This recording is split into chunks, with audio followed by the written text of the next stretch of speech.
Coucou les Kimichou, bienvenue sur la chaîne. Aujourd'hui je vous propose une thématique de vidéo que j'ai fait je crois en début d'année. Et en fait sans m'en rendre compte, en faisant une espèce d'état des lieux de mes lectures en cours et compagnie, je me suis dit ok, t'es en train de refaire la même boulette ma grande, donc on arrête ça. Et le fait de vous en parler, de filmer du contenu autour, ça me permet de me motiver et de me dire tu vas avancer dans ces lectures. Vous l'avez vu du coup dans le titre de la vidéo, nous sommes sur ces romans que j'ai mis en pause et il y en a de nouveau 5. Par rapport à la précédente vidéo, si vous le souhaitez, je vous la mettrai dans le petit i bien sûr. Il y en a un que j'ai terminé depuis, mais seulement un quoi. Je m'en vais donc vous parler de ces petites beautés. Comme vous pouvez le constater, on a déjà 3 romans collector et les 2 autres ce sont des brochés. Très sincèrement, vous allez voir, j'ai pas de super excuse, je vais essayer de me justifier comme je peux. Bon, pour d'autres c'est juste des achats très récents et que j'ai pas pu continuer, mais vous allez savoir tout ça sous peu. Faut que j'arrête de vous teaser ou slash de vous spoiler même le contenu de cette vidéo du coup. Tout d'abord, celui-ci, je suis très proche de la fin. C'est un roman que j'écoute sur l'application Nextory notamment. Il est également disponible sur Audible si vous le souhaitez, et peu importe le format, l'application, si vous avez besoin, il y a des petites choses qui peuvent vous intéresser en barre d'informations.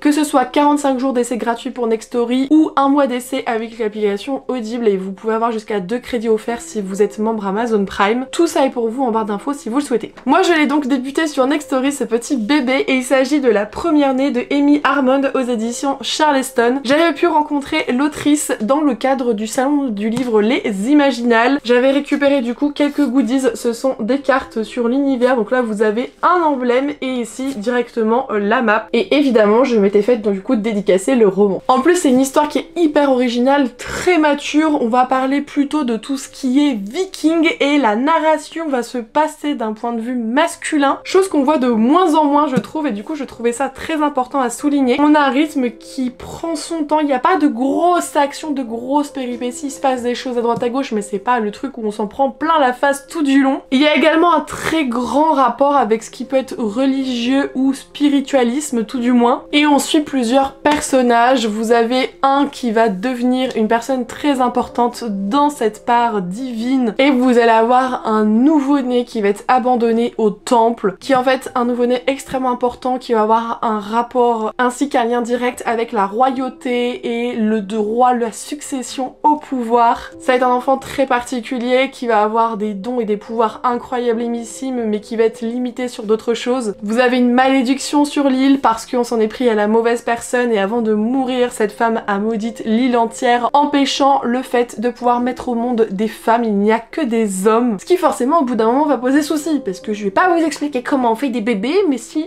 pour ça on n'a pas un homme et une femme, dans la conception ça ne marche pas. Et j'aime beaucoup, vraiment j'ai rien à y mettre de négatif, j'aime beaucoup, c'est juste que c'est assez dense et qu'il faut quand même avoir un esprit libre, assez tranquille en termes de charge mentale. Et quand je l'ai écouté c'était pas forcément le moment propice, donc j'ai essayé de faire mon maximum, mais à un moment donné j'ai ressenti le besoin de lire quelque chose de plus léger, de plus light, et depuis je n'y suis pas retournée alors qu'il me reste à tout péter 100 pages quoi. Donc vraiment il me reste pas grand chose, j'ai pas fait d'effort, j'aurais pu y retourner depuis un petit moment, donc maintenant que je me le suis dit, que je vous l'ai dit, je pense que je peux tenter l'expérience, parce que ma foi je pense que ça pourrait être intéressant d'aller au bout de cette lecture et de vous faire un update lecture bien complet en vidéo, bien complet en photo sur Instagram. D'ailleurs au passage c'est un récit que recommande Victor Dixon, donc bon hein, je pense qu'il y a suffisamment d'arguments dans cette vidéo, en plus des copines qui ont adoré leur lecture. Le second titre c'est un de mes achats tout récents, mais justement c'est ce qui fait que il s'agit de l'énigme de Turnglass de Gareth Rubin aux éditions 10-18. Je l'ai mis en pause parce que en fait j'ai pas fait attention par rapport au rythme, et surtout j'ai eu d'autres collaborations qui sont arrivées et qui ne m'ont pas permis de continuer à faire mes lectures perso. Je ne fais quasiment que des lectures en collab en ce moment. Vous aurez pas du tout les contenus à la suite, vous en faites pas, je suis pas là pour vous surcharger, hein, je suis pas là pour vous faire que des contenus sponsors, je lis toujours des choses pour moi-même et je fais toujours des contenus pour moi-même, pour vous, en dehors d'une rémunération, mais simplement simplement quand il y a des collabs qui arrivent et qu'il y a des deadlines à respecter, bah on peut pas tout faire en même temps, donc on se dit bon, je laisse ma lecture de côté, j'y reviendrai plus tard, je me lance dans ça. Et ça fait bien 15 jours je crois que je ne l'ai pas réouvert malheureusement. J'en suis ici, donc j'avais lu les 100 premières pages de la première histoire parce que nous sommes sur un roman tête bêche, c'est-à-dire qu'il y a 2 histoires, ça se lit dans les 2 sens. Moi j'avais commencé par celui-ci, c'était celui-là qui m'intriguait le plus et je crois que c'était le côté qui était le plus recommandé de mémoire. Pour vous en dire un peu plus, de ce côté-ci nous sommes en Angleterre au 19e siècle et un jeune médecin va être envoyé sur une île pour traiter, soigner son oncle qui est malade. Une fois sur place, il va se rendre compte que cette île est très particulière, que les autres habitants des îles voisines en ont peur, c'est vraiment la seule demeure qu'il y a sur cette dite île. Et lorsqu'il va rencontrer son oncle au sein de la bibliothèque, il va se rendre compte qu'il y a une espèce d'énorme cage transparente et une femme y vit à l'intérieur. Cette femme est l'épouse de son défunt autre oncle et elle l'aurait assassinée. Il a été fait en sorte qu'elle ne soit pas envoyée dans un asile, mais la juridiction a accepté qu'elle puisse vivre dans ces conditions. Le but de notre médecin est évidemment de soigner son oncle, mais il peut pas s'empêcher de s'intriguer sur cette femme, sur son histoire, et il pense aussi qu'il peut y avoir un lien mine de rien, donc il enquête sur tout ça en plus de son rôle de médecin. C'est très prenant, c'est une ambiance que j'aime énormément, on a envie d'en savoir plus, on a envie de comprendre cette femme, qu'est-ce qu'elle nous fait passer comme message, c'est-à-dire que des fois elle va communiquer, des fois pas, ou de manière vraiment très particulière et ça va être à nous d'essayer de comprendre. Pareil, son oncle qui est malade, on se pose la question de s'il y a un empoisonnement et si tel est le cas, comment est-ce que cela aurait pu avoir lieu. Enfin vous voyez, il y a vraiment des jeux de pistes un petit peu partout et c'est très prenant, très intéressant. On est vraiment sur une plume mature aux éditions 10-18, c'est pour un public adulte et ça change parce que c'est vrai que je lis plus de young adulte mine de rien, mais j'adore me retrouver dans l'adulte et c'est pour ça que je pense de temps en temps à m'en acheter quand même. La deuxième partie qui est juste ici est un lien direct avec celui-là que je viens de vous présenter. On y suit Ken qui est un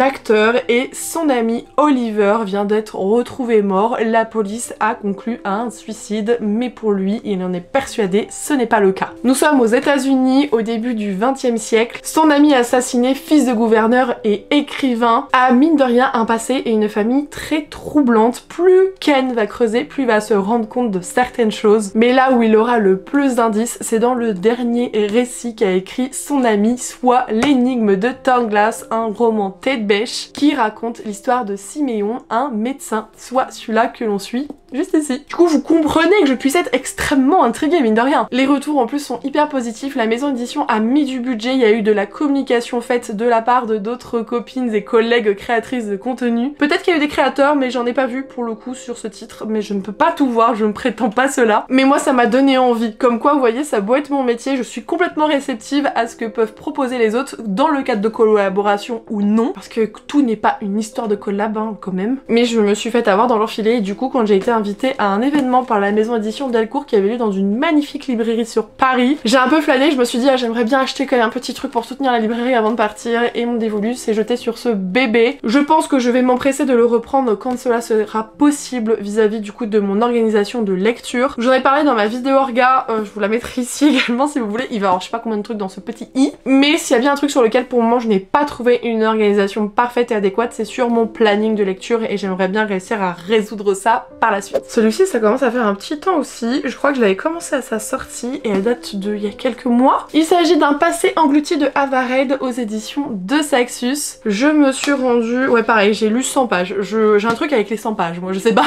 Et en fait ce que j'ai reproché à ce bébé c'est que je n'accroche pas à la plume de l'autrice, j'ai du mal à être embarquée dans l'univers, j'ai du mal à apprécier les protagonistes. C'est très froid, très détaché et un peu long, beaucoup long aussi. Donc je sais pas, il y a des personnes qui ont adoré, j'ai vu des retours incroyables. Il y a un nouveau roman de l'autrice qui va être publié en novembre je crois aux éditions ce coup-ci Sabran si je dis pas de bêtises. Ça fait beaucoup de tâtonnements, je vous l'accorde. Et il me tente pas mal aussi mais je me dis si c'est le même genre de plume que ce qu'elle a mis ici, bon ça risque d'être un peu délicat pour moi. Après c'est un ressenti qui est extrêmement personnel, je comprends complètement que ce roman puisse plaire et c'est normal, il y a un public cible pour chaque titre. Peut-être que je ne le suis pas de celui-ci, mais j'aimerais bien l'être, c'est pour ça que je l'ai mis de côté et que je ne l'ai pas abandonné pour le moment. On y suit une jeune femme nommée Effie. Il faut savoir que à cette époque et dans cet univers, certains certaines études sont réservées aux hommes. C'est pourquoi elle ne peut faire que la deuxième filière d'études prestigieuses, soit de l'architecture, alors qu'elle aurait préféré le côté littéraire. Depuis toujours, un roman ne la quitte pas. Elle se croit hantée depuis toute petite dans les rêves et songes par les petits peuples, le roi des fées, et elle ne trouve du réconfort que dans ces fameuses pages. Et un jour, ce roman qui a été écrit par un certain Myrdin, et bien cet auteur va décéder. Il va y avoir un concours pour que des étudiants soient dépêchés pour s'occuper de la restauration de son manoir où vit encore sa femme et son fils. Elle va se retrouver sur place avec un jeune étudiant en littérature, chose qu'elle aurait adoré. Et ensemble, apparemment, parce que moi j'en suis pas arrivée là, ils vont se rendre compte que la demeure, qui est très particulière, serait une frontière entre deux mondes. Ces mondes peuplés de petits êtres mystérieux. Mais si elle est persuadée que ce qu'écrit Myrdin est vrai, le jeune homme qui est ici étudiant en littérature, lui, veut bien démontrer que Myrdin était un imposteur. Qui des deux aura raison, où les mènera leurs recherches et leurs enquêtes, c'est tout l'enjeu du récit. Vous voyez, on est d'accord que sur le papier, il a l'air quand même super cool, qu'il peut plaire à un certain nombre de lecteurs dont je suis persuadée pouvoir faire partie. Ça me gêne pas spécialement d'habitude les lectures lentes, etc. Du moment que je le sais et que je suis dans le mood, c'est complètement ok. Et c'est également complètement ok de ne pas être dans ce genre de mood, parce que nos envies de lecteurs vont fluctuer au fur et à mesure du temps, mais surtout au fur et à mesure de ce qui peut se passer dans nos vies. Et peut-être que quand je l'ai lu, c'était juste pas le bon moment, je ne sais pas. C'est pour ça que je l'ai pas abandonné à proprement parler et que je souhaite poursuivre, mais en même temps, je ne sais pas si c'est une bonne idée. Si vous l'avez lu et que vous connaissez un petit peu mes goûts de lecture, surtout n'hésitez pas à vous exprimer. Vient ensuite un thriller d'ambiance un peu spooky, young adult. Il s'agit du roman Dans la forêt profonde de Kate Pearsall aux éditions Robert Laffont dans la collection R. Je l'avais débuté quand j'étais partie en Bretagne chez mon amie Gladys et du coup j'ai essayé de le lire le soir après que tout le monde se soit couché, mais j'étais trop KO, ce qui fait que mine de rien je n'ai lu que 40 pages pour celui-ci, c'est ridicule. Et d'ailleurs je cherchais cette petite chose quand je me suis occupée d'organiser mes collabs dans mon petit planeur. Ce sont des stickers d'été avec des tournesols de la boutique de mon amie Gladys. Et en fait je les trouvais pas, je me suis dit oh bah je suis cinglée, j'ai pas dû en avoir, enfin j'ai dû prendre autre chose, c'est pas grave. Non, il me servait de marque-page, voilà.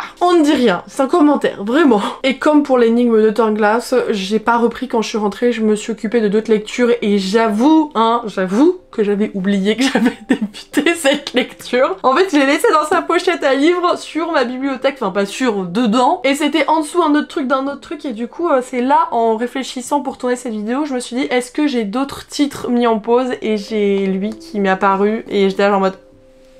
Parce que au lieu de commencer l'énigme de Turnglass par exemple, j'aurais pu avancer dans celui-ci, vous voyez. En termes de chronologie, celui-ci, du coup, je l'avais commencé en premier. En tout cas, univers plutôt sombre, etc. Nous sommes dans une petite ville où, dans celle-ci, il y a deux choses qui font parler. Un drôle d'homme papillon qui vivrait dans la forêt, mais également les femmes d'une certaine famille qui tiennent un diner. Et si elles intriguent autant, c'est bien pour une raison, chacune a un don. Celle qu'on suit, c'est Linden, elle a un pouvoir un peu d'empathie surdéveloppé, c'est-à-dire qu'elle est capable de goûter aux émotions et aux sentiments des autres. Jusqu'à présent, ça lui a pas valu que de bonnes choses, hein. Elle s'est séparée de son ami ou de son petit copain, enfin ça a vraiment eu des répercussions plutôt négatives dans sa vie. Mais lorsqu'on va retrouver une jeune adolescente décédée dans la forêt et que cela va coïncider avec la mort d'un autre enfant il y a quelques années de cela, elle va se dire qu'il est temps qu'elle utilise son don pour des fins moins personnelles et elle va essayer du coup d'enquêter grâce à celui-ci sur cette mort mais également sur celle du passé. Elle en profitera pour se renseigner également sur quelque chose qui lui est arrivé parce qu'elle a disparu il y a un an de cela durant plusieurs jours, mais elle ne se souvient absolument de rien. C'est un blackout total. Vous voyez l'ambiance, enfin la collection R dans cette période de l'année, chaque année ils sortent des titres qui sont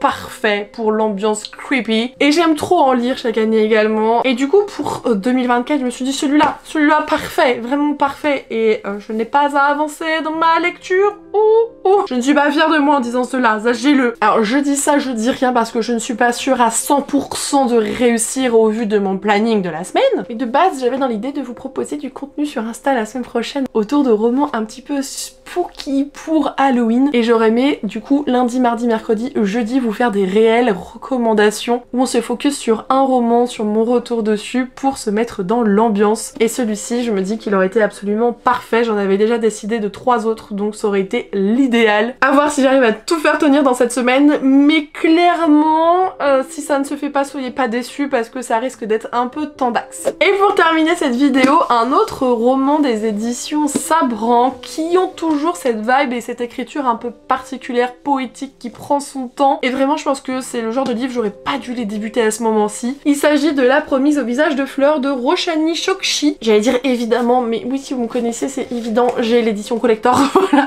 j'adore les beaux livres, c'est quelque chose qui me fait extrêmement plaisir que de les posséder, que de pouvoir les montrer, etc. Je suis matérialiste sur les romans. Je sais plus du tout où je me suis arrêtée dans celui-ci. Ici, visiblement, page 50 au milieu d'un chapitre. Alors là...